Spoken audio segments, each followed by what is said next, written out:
This is the Permaculture Podcast. I'm Scott Mann. This episode is a guest interview from my friend Drew Grimm of the Schoolhouse Life podcast, as he sits down with Andrew Magazine to discuss the art and craft of whole animal butchery as it applies to the homestead. Throughout, Andrew shares tips from his professional experience as a craft butcher when setting up one's workspace, how to select the right tools and equipment for this work, and how raising and butchering our own animals is an act of care, compassion, and an ethical way to include meat in our diet. Enjoy this conversation with Andrew and Drew, and I'll join you again after. We've got Andrew Magazine with us, artist and butcher, previous dancer. You're still not dancing, are you? I dance every day. Still a dancer. And amazing guy, just getting to know him, but I'm super excited to talk to him more and let you guys learn more about artisan butchery, how you can do it on the homestead, how you can connect with someone like Andrew and learn even more about butchery. So Andrew, let's dig in, give us a little bit of history. So, I mean, obviously, I feel like you like to talk about the transition from dance to butchery. Like, give us a quick intro on that to start with. Sure. I often get from people, what an uncommon transition. And, it's not. Muscles and bones are all kind of the same thing. My degree in dance is anatomy based. And my fascination with anatomy is why muscles and bones do what they do. And so, I had been dancing in New York in my early 20s and looking around at the people I looked up to and looked at their life. And, I wanted more.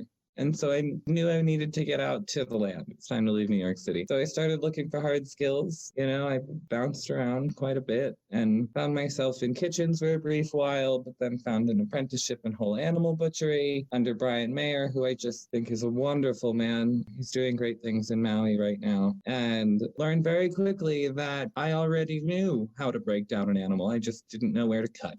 Looking at a pig carcass for the first time and understanding that a tenderloin is a psoas was very easy for me. A psoas is a muscle? Yep. It's an erector muscle. The psoas major is a short muscle deep in your abdominal group that is responsible for connecting your pelvis to your spine and for keeping us standing upright. But we're two-legged creatures and we stand up straight. Thus, we use those internal stabilizing muscles a lot. When you look at a pig or a cow or a lamb, they have a greater and wider support system to distribute their weight. And so they don't use those internal stabilizers as much, and therefore it's delicious and tender and very neutral in flavor. It doesn't have a lot of activity during the animal's life. But as you see, this is how I like to think about muscles. That is interesting. Yeah, and my daughter has 15, 16 years of history in ballet. And I was like, Naomi, I think you'd really like this guy. It's almost like a dance that you're doing with the butchery. Do you finding yourself moving in a certain way when you're presenting and that kind of thing? Totally. When I found my apprenticeship under Brian in Brooklyn, the workload was intense. It was 3 months of just hardcore whole animal breakdowns. The first time I learned how to break down a pig, I did 8 pigs in that day. Wow. In a day? In a day or something like that, Yeah. It was a while ago. But I quickly learned that I was going to have to figure out the ergonomics of making it through these work days. It's very, very big pieces of material and it's pretty hard labor and sometimes really dangerous. And so you got to figure out where you're going to be at all times and how you're going to manage your energy throughout the day. And so I often look like I'm dancing. I'm always dancing when I'm butchering because I want to make it through my career and I want to use my entire body to get there. That's an interesting thought because, so the most I've done is 300 chickens in a day. And that was with a group of people. But by the end of that day, you're just worn out. I feel like I could do a couple of sheep a day, but as I've progressed, being aware of how you set up your system, maybe you can talk more about that, the things to be aware of so that you can save your body. Does that make sense? Sure. The first thing that comes to mind is don't work on a table that's not appropriate for yourself. You don't want to be hunched over. You don't want to be on your toes. Get the table to a height that you need. And as homesteaders, we have stuff lying around. Grab a cinder block, get that table higher. Or if you're doing your own processing, or your own butchering, make the table you need. out of the stuff that you have. That's so good. that you're not putting yourself through extra work just to get to your workstation. I recently skinned out a calf that we had to put down just laying on the ground because I didn't have a winch at the time. It was surprising how much more painful that is to skin on the ground versus hanging it. A chain hoist is a farm butcher's best friend. Absolutely. I will change the height of the animal while I'm working. While I'm skinning, I'll just keep pulling it up higher so that really I never have to go beyond my physical limits. Oh, that's a genius idea. So I don't do that, but now I'm going to. Yeah. I say find a place to hang your animals like where they can be very, very high when you need them to be. Yeah, so I have like a old school like deer triangle. What is that called? A gambrel? Is that right? Mm-hmm. Yeah, I've got an old school one of those that I hang in the barn, but it only like, I guess the head is usually about waist high. So it would be like when you were saying that, it's like that would be amazing to have it up so that I'm working. I do mine off my second story porch when I do my own animal. There's one more, which sharp knives. You can cut your day in half. You can cut your day in half. I see what you did there. You can cut your day in half with sharp knives. I mean, with a dull knife, you're working a lot harder and a lot slower and a lot messier. And either finding someone who can sharpen your knives or getting yourself an oil stone, which I think I advocate for. They're the best and most straightforward to use. And really practicing that skill will make your day easier. Get your days easier, your weeks easier, your years easier, blah, blah, blah. Right. All right. So talk to us about, like, I see knives in like 3 categories. Tell me if I'm wrong here, but you've got like your disposable ones, kind of like those white handled ones that I feel like you use them and then they're kind of shot. I have these ones that like you can switch out the blades. They're like scalpels basically, and they snap in and snap out. And then I know like single bevel and double bevel, and I've heard people say single bevel is the best. What is your thought on all that? I'll go backwards. A double bevel is your regular knife, right? Like your kitchen knife. It has 2 edges that meet at a point. That's the easiest and most accessible to sharpen. It's the most accessible to use. I advocate for those on any knife. Single bevels are cool if you're really excited about spending a lot of time on the craft of butchery. And I really look up to some people who are very excited about single bevel edges. It's not really my thing. I beat the hell out of my knives, and I don't really want to be that finicky about sharpening them because I'd rather get going. If you're a knife person, explore the options, but it's for, your regular homesteader, you're all right with a double beveled edge. Then I've never heard of this scalpel thing. Sounds like an X-Acto blade. It basically is, yeah. I love it because when it gets dull, I just pop it out and pop a new one in, and you just keep going. It sounds like a useful tool. I would use that for, opening the skin to start that process, just because that can really get your knives. And then what you call single-use knives are not single-use knives, Andrew. You can sharpen those. I just feel like they never sharpen again, like when you get them out of the package. But that could be my skill level at sharpening. No, well, there is nothing like a factory edge. I was just hanging out with a bunch of butchers the other day, and I got a brand new Victorinox breaking knife, which I will promote all the time. It's a great knife. It's a great price point. When you sharpen it down to a toothpick, it's not that much to buy another one. And I just got a new one. Nothing's like a factory edge. Yeah. But it can come close. And the more you sharpen your edge, the more frequently you sharpen your edge in relation to when you bought it, the closer you will stay to your factory edge. So are you sharpening as you butcher or like before and after? I sharpen every time I start, like at the beginning of every workday, but I hone my knife 3 times a minute. And the difference between honing and sharpening, I could talk about this for a very long time, so I'll try to keep that brief. But go into it. I mean, I feel like this is like, I think you're right that a lot of butchery, like it can be a miserable experience with a dull knife.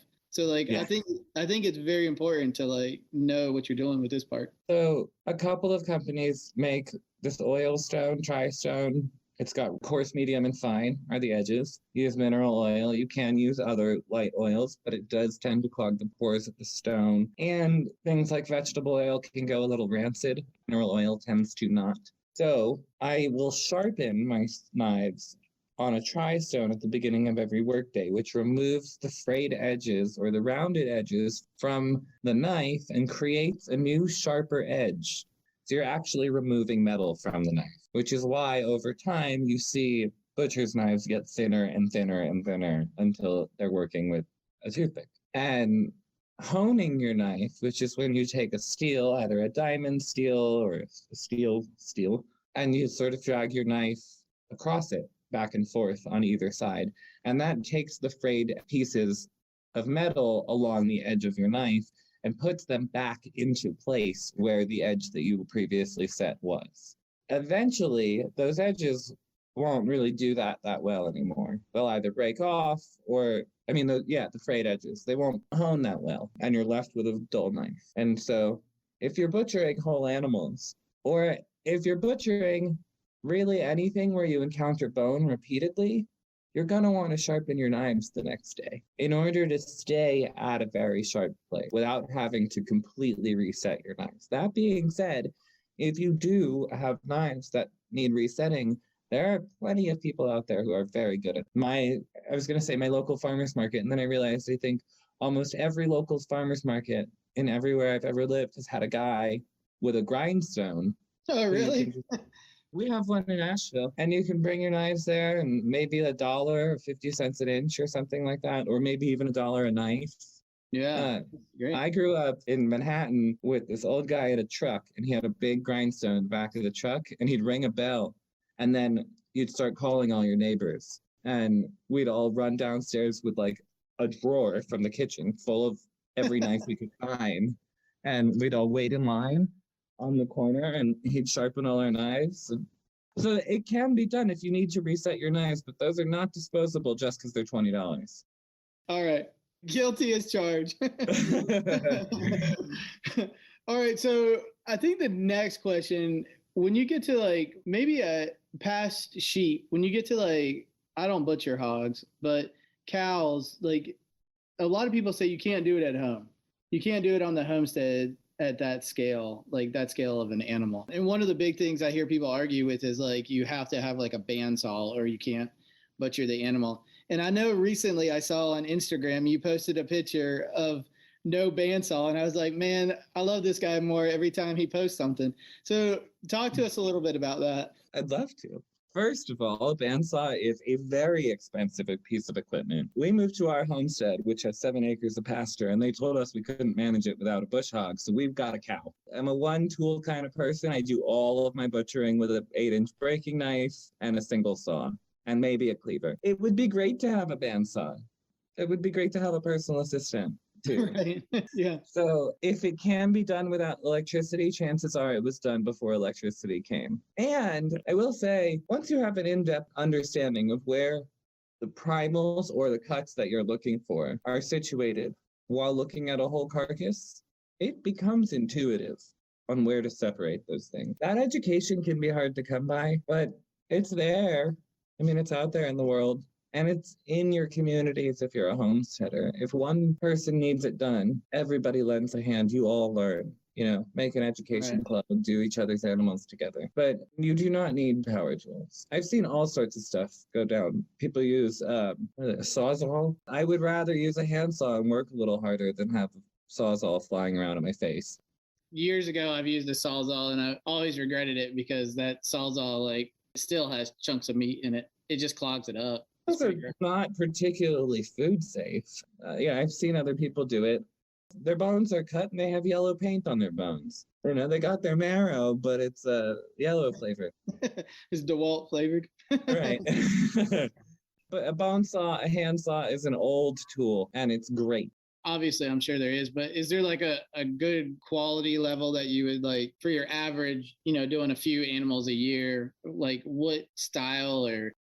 I would say this for all equipment, pretty much, is shop for the largest you're going to need. Okay. Get a giant gambrel. If you think you're going to do beef and you have sheep and you're going to do the sheep first, get the one that can handle the beef. You can always thread some S-hooks, connect S-hooks down and make it smaller. There are ways to get creative, but we are homesteaders and we can't buy every size of everything. Buy it once and buy the one that will serve the most of your needs. I answered you about a gambrel, but that's not what you asked about. No, that's good. I mean, the question was like a bone saw, but I mean, I use a long one. I use a 25-inch one, and they come in a couple of sizes, but I break down lamb with that. And sometimes it's difficult because it's large, but it's never prevented me from doing anything. And I have been prevented from making cuts because the saw's been too small before. Got you. Okay. And 25 would do a beef also. Yeah. Get through that. Yeah. I have gotten through that. So that I will also say big cleavers. I don't have that much experience with them, but two-handed cleavers are really beautiful. Yeah, they exist to split animals, hog splitting most traditionally. Okay. Yeah. And letting gravity and a sharp edge split it will work. Yeah. We've been doing it for years before electricity. We don't need generators. I like that idea for sure. Okay, so since we're into splitting up meat, what about non-traditional cuts of meat? If we're going to categorize homesteaders, most of us have bigger families. And when you get into a bigger family, all of a sudden, like, your single steaks or your 4 steaks, like that doesn't feed my family. I have to fight the kids away from the steaks if I even want to bite a steak. So what are some like maybe not more non-traditional ways to break up an animal in a way that you can describe over a podcast? Obviously, I feel like a lot of that's visual, but yeah, talk to me. The first thing that comes to mind is roast beef. I know that's a very broad answer. It's how my family has eaten for generations. Get a roast beef. There are infinite ways to break down a cow. Right. And you can get quite a number of large, beautiful, relatively tender pieces of beef. Cook a giant roast at the beginning of the week, a dry roast. Cook it pretty rare and slice off it all week and have it for sandwiches. Slice off it and throw it on a pan and have it for fajitas. Cook something big. Keep the animal big. If you eat big, keep the animal big. And if you don't want to keep pulling things out of your freezer all the time, cook once and make it last. Yeah. What would be the cut of a dry beef? The thing I'm thinking of right now is either an eye of round, which most people don't know what to do with, and so it ends up going into the grind, but it makes a really nice roast beef. It often has a fat cap that's really lovely on it. And also a top round. Most of the rear of the steer is really suitable for this kind of thing. I think the other one that I was surprised was it was like the front shank. I know a lot of people will just cut the meat off that and grind it. I'm cooking that for Passover tomorrow night. Are you? Okay. Yeah. It's braising right now in my kitchen. Yeah. So traditionally, ossobuco is what people call beef shank, but ossobuco historically is a Milanese idea from Milan, or really from Tuscany, because it was born out of the veal industry there, which exists to supplement the Parmesan industry. And so ossobuco is traditionally only veal. We don't do that in the American retail market, but often as homesteaders, we cull our animals for many reasons. So I will say, if you end up culling and have a veal on your hands, save those shanks and go get a translated Italian recipe for ossobuco. Yeah. And do it exactly like that just to say you did it. That being said, you can make braised beef shanks out of the foreshanks, the hind shanks. Doesn't really matter. Some people even prefer the foreshanks because there's more bone. Traditionally, like ossobuco, you're cutting it like into almost like strips, right? It's like a cross cut. So you take the whole shank, you lay it on the table, get a friend or some vice grips. I'm not joking. And you just clamp it down to the table, make cuts with your knife. Anytime you saw, score it with your knife first so that you're not sawing through protein and fraying the fibers of the protein. But score it where you think you want it, and then make the cuts accordingly using a saw. Little tricks. Keeping the teeth of the saw pointed away from you and pushing when you saw. And it's not a force game. No matter how hard you push on that saw, if it's stuck, it's stuck. You lift it up a little bit and let it go back and forth. Those teeth are sharp. Let the tools do their work. Let the saw do the work. Yeah. Beef shanks are it, though. Yeah, I know. Shanks are my favorite on any animal. I've never done it with sheep. Have you? You do sheep shanks too? Lamb shanks. Lamb shanks, yeah. I mean, sheep shanks would be great. Some people find mutton or sheep to be a little too sheepy. It can taste like the live animal smells, is how I would say that. Right. I like that. Yeah. And some people do. Right. But yeah, lamb shanks I'm also making lamb shanks for Passover. Yeah, I'm doing a rear leg cooked on a tripod over the fire. I'm trying that. Never done it before, but hey, what better time than Passover to give it a try, right? The other thing that we dove into, and I feel like it's a little bit of a sacred cow, maybe pun intended. Let's talk about aging, dry aging, because I know you're kind of passionate about this. And we like to poke at all the sacred cows here. So, what's your opinion? Dry aging, is it worth it or is it not worth it? No, I fervently believe that dry aging is a very cool hobby, but it certainly does not serve the purposes that it is advertised as serving well enough to really make that much of a difference. Okay. If your beef is tender when it goes in to the dry aging, it's tender when it's coming out. And chances are, if you've never not dry aged your beef and it's living on a homestead, it's not going to be tough and terrible. Even if it's grass finished, which I hear a lot in the industry, people will say, but we have to dry age it, it's finished on grass. But that doesn't mean that it's going to be tougher. Mm-hmm. And that's first and foremost. Second of all, we put a lot into our animals when we're raising them. Right. And time and resources. And every time we make a part of that animal, or we render a part of that animal inedible, we're hitting a loss as homestead. And so, on average, when you dress the animal from slaughter to carcass, you lose about a third of the weight of the animal. And this is pretty much true across the board for most animals, vaguely. From that point, they say about a third of the animal's carcass is bone. Okay. Which humans don't eat. Right. So then we're only left with some fraction that is smaller.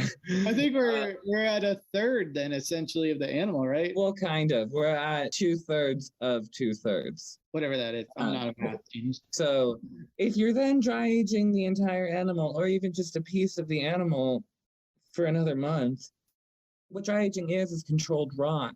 So you are inviting bacteria in purposefully to create a biome on the outside of the protein, which then acts as a bark, they say, to enzymatically tenderize the inside. That's the logic behind dry aging. But then you have to cut all that off and throw it away. You can mix some elements of it into your grind if you really want to, but you really can't go that far for the average human biome if you're very funkified inside, as some homesteaders are. Who knows? But I won't recommend eating that. And then you're left with smaller cuts. And there's external cuts on all animals. Like on beef, there's a cut called the matambra, which I think is a really cool and rare muscle to see in America. But in a lot of countries in South America, it's a pretty sought after thing. But it's the fly swatter muscle. It's just subcutaneous, and its main purpose is to swat flies. And if you dry age the animal, you cut the entire thing off. Is that right there at the tail? It's on top of the cervical spine, more or less. So lower back, hip zone sort of deal. Oh, that's near cool. The sirloin. I feel like there's just so much knowledge here. I could talk to you all day about this. What would you sum up as for a homesteader that's just got a homestead? I get this question a lot from people, is they're just starting to homestead. They want to butcher their own animals. Question number one is, what animals would you start with? And then question number two is, what perspective would you take when raising the animals as far as looking at butchery in mind? Do you suggest starting with small animals and working your way up? Or would you suggest, if you hate chicken and you love beef, would you just start at beef and figure it out as you go? Don't do anything you don't want to do, especially as a homesteader. You're supplying your life. Yeah. So do not design. Maybe chickens are easy to start with. I don't actually agree with that. But really? Okay. Yeah, chickens are a very specific thing. Bird processing and larger animal processing are very different games. There are similarities, but there are major anatomical differences between the animals and major processing differences. I would say if you're starting small and moving up in size is a good idea, but I would start goat or lamb and move up that way. I'd go from goat or lamb to pig to beef, if that's your thing. But principally, I would say smaller or larger is a good idea. I'll also say go for it. You are not going to be great at it, nor was I the first time. My homestead is called Wonderland Hollow. We have a saying here where everything's right the third time. You build something and then a goat destroys it, and then you fix it, and then a cow runs it down. And the third time, nobody touches it. For some reason, butchery is just really intimidating for a lot of people. I see the slaughter element being something that people are not necessarily. Go for it, start it, you will progress at it. But also, humans are incredibly equipped emotionally. And we forget that. I forgot that. And that's a natural fear. Can I handle this? This is more of a blanket statement that I'm usually comfortable making, but you probably can handle it. Yeah. And that's not saying buck up. That's saying you got this. We are incredibly equipped to grieve. We are incredibly equipped to compartmentalize. No death should be easy. We can help to make death more quick, more efficient, more painless, but it should not be easy. It's hard to lose life. It's hard to take life. And I really think that I would love to see more support available around looking that one day in the eye. I personally rely on my community when I process my own animals because it's a lot. I love teaching people how to process their own animals because having been at a significant amount of slaughters and having dealt with a fair amount of death in my personal life, I feel very equipped to hold the space down. But so is community. We have this innate response to pick up go time, and when the animal drops, humans know it's time to go. It's time to kick into action. Your adrenaline will start. There's work to be done, and you do it together and you make it through it. And then while the animal's cooling, overnight, a couple days, whatever you need, a week maybe, breathe. I mean, these are not feedlot animals. These can be part of our family. I will not advocate for distancing completely from your animals. We touch our animals a lot. We snuggle with them. We make sure they're not afraid of our contact because on slaughter day, I can be there for them. And they walk up to me. They're not afraid of that captive bull. They're not afraid of me when I have the captive bull. They walk right up to me, snuggle, and they go down. And they don't know fear. And what the last day of our animals' lives look like if we're processing them at home is up to us. Yeah. And we can do it. But we need each other. That's so powerful. I feel like there is like an element every time we slaughter. I mean, even chickens, which I feel like it sounds tough, but I'm almost callous to chickens. But there's an element of like grief or an element of loss on the homestead when like after slaughter day. And I think it's very important, like you said, and we address the animal, we address the creator, we thank everybody for their lives. We pause. And I feel like sometimes as a homesteader, and I became aware of this for ourselves, is we weren't pausing before the slaughter. We were going in there and killing the animal and moving on instead of taking that moment. It doesn't have to be a huge ritual, or it can be a huge ritual, but taking that time to pause before and then after, like you said, is powerful. And I think that connecting with our ancestral heritage of that is important. There's the hunt and the slaughter. Yeah. The animals give us the chance to experience their gratitude as we integrate them into our traditions. As we continue to eat them, it's not, maybe except for chickens, they feed us for more than one meal. They continually feed us. And these are animals that can't look us in the eye and say thank you. They're not animals like our dogs who will show us their gratitude at home and bring us funny little treats. This is how they say thank you. We get to eat and just really appreciate that. We continually grieve. I'm very aware of who's at my table and who's on my table, and we talk about it. Yeah, it's interesting because my children are very okay with it, except for my oldest. They've all grown up on the homestead. My mother-in-law grew up on a farm, but almost refuses to eat any meat off of our homestead.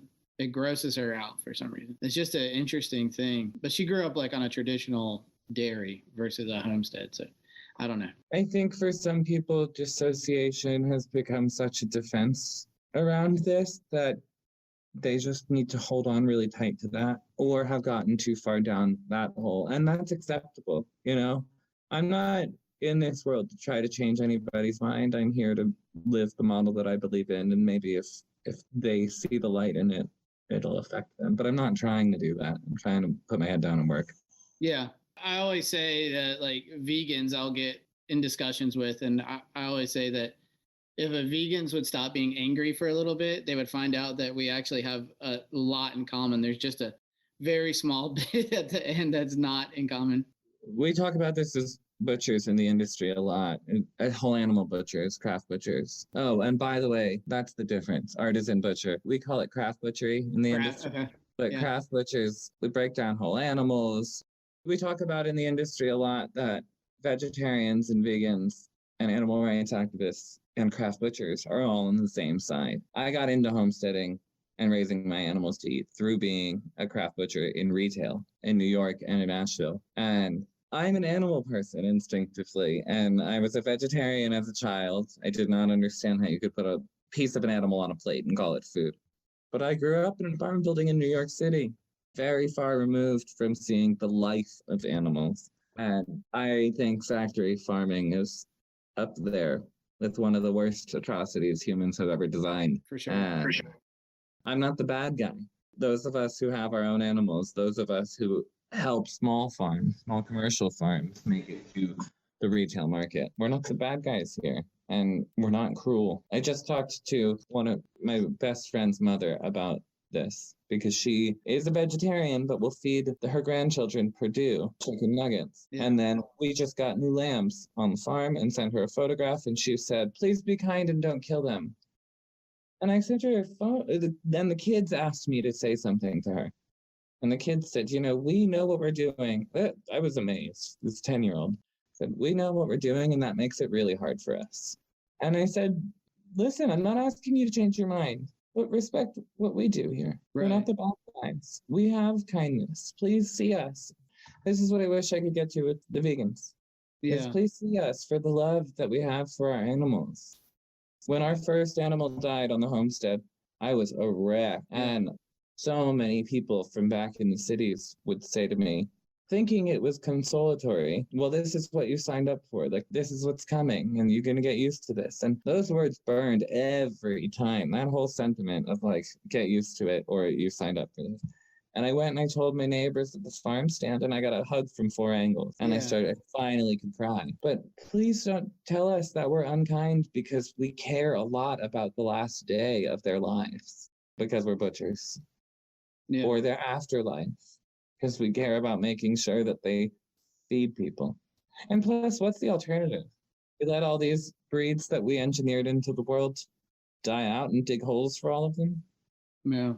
Well, and you look at like what nature does. If a wolf takes down a cow, it's way worse than what we can hopefully give the cow as far as a death. I like that example very, very much. And I invite the vegetarians and the vegans who are interested to see and learn about compassionate processing and ethical meat eating to come to any of my classes. I teach classes in butchery and breakdowns and slaughter and all sorts of things about animal processing. And I would love to teach vegetarians about what it is that we do. So speaking of that, where can people connect with you? What's the best ways to get in touch? Sure. My Instagram is Applied Anatomist, APPLIEDANATOMIST. That's usually where I have the most current class announcements. Additionally, I've got a website, www.appliedanatomist.com, and you can sign up for my mailing list there. And I have an events page with all of my upcoming events there. Or shoot me an email at appliedanatomist@gmail.com. And if you want to pick my brain about anything meaty, let's make a time to chat. And you do workshops on breaking down all sorts of animals, right? I mean, they can come out to the farm and see it like hands-on, step by step. Absolutely. You can come out, see it step by step, touch it, feel it if you want, ask me questions. Absolutely. You'll see how a whole animal becomes dinner or lunch. It's like the new version of YouTube. It's called Real Life, where you get out there. Come out and see me. Come see the homestead. I have a sausage making class coming up in a couple weeks too. Man. if I can get my hands on a piece of protein to play with and I can teach about it, I'll do my best. And that was Andrew Magazine. As he just shared all the ways to connect with him, I won't repeat them here, but to make getting in touch with him easier, I've included links to his Butchery website, Instagram, and farm in the show notes. You can find my friend and the guest host of this episode, Drew Grimm, and more of his conversations about the skills and knowledge needed for homesteading on the Schoolhouse Life podcast. As Andrew shared, there are better ways to have meat than factory farms. Raising animals ourselves and giving them the best lives possible is part of that, so I appreciate that the conversation included caring for animals and raising them on a homestead can be a compassionate and ethical way of including them in our systems and when considering meat consumption. I also enjoyed all the little pieces of wisdom from Andrew's experiences as a butcher, that there's no need for power tools, that a small set of the right tools can meet our needs and get us through most jobs, that we can care for and keep our tools in great shape ourselves, and when they are past our ability to do so, there is likely someone in our community who has the skills to return them to a maintainable condition, while acknowledging that there are times when we'll need to replace something that's beyond repair. I also see this advice as applying to our garden tools as well, so that we can select a tool that is the right size for our bodies and the job at hand, to learn how to sharpen our shovel, hoe, or shears, to care for the wooden handles before, during, and after the season. You can let me know more about that, or continue this conversation about craft butchery by leaving a comment at thepermaculturepodcast.com, or, if you prefer to reach me directly, visit the website and click on Contact to send me a direct message. While you're there, you can also explore the extensive archives of the show, going all the way back to 2011. Until the next time, spend each day honing your crafts while taking care of Earth, yourself, and each other.